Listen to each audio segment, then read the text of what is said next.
इस सीन में हमें प्रभास के हाथों में ना ही धनुष दिखाई देता है और ना ही तीर दिखाई देता है, पर दूसरे सीन में हमें प्रभास के हाथों में धनुष और तीर दोनों दिखाई देते हैं। उसी सीन में हमें प्रभास के हाथ में ही तीर दिखाई देता है, प्रभास के पीठ पर तीर नहीं दिखाई देते, पर दूसरे सीन में हमें प्रभास के पीठ पर भी यहाँ बहुत सारे तीर दिखाई देते हैं।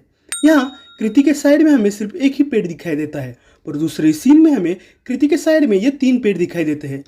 यहाँ जब हनुमान समुद्र के ऊपर से जा रहे होते हैं तब हमें हनुमान के हाथों में कुछ भी नहीं दिखाई देता, पर दूसरे सीन में हमें हनुमान के हाथों में एक गदा दिखाई देती है।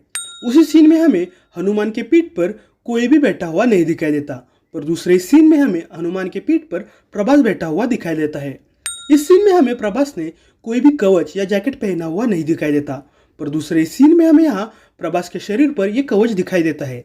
इस सीन में हमें यहाँ राम, हनुमान और लक्ष्मण ही दिखाई देते हैं, उनके पीछे यहाँ हमें कोई भी नहीं दिखाई देता, पर दूसरे सीन में हमें यहाँ इन तीनों के पीछे ये बंदर दिखाई देते हैं।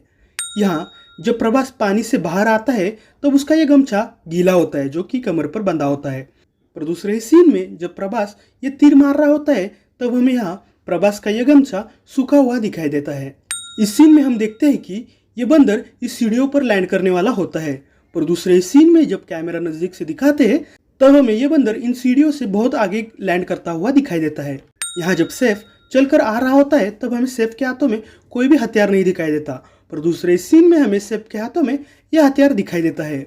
इस सीन में हमें इस बंदर के पीछे कोई भी झंडा नहीं दिखाई देता, पर दूसरे सीन में हमें इस बंदर के पीछे ये झंडा दिखाई देता है। यहाँ प्रभास के पीठ पर हमें बहुत सारे तीर रखे हुए दिखाई देते हैं, पर कैमरा जैसे सामने से दिखाते हैं तब हमें प्रभास के पीठ के ऊपर कोई भी तीरों का बॉक्स नहीं दिखाई देता।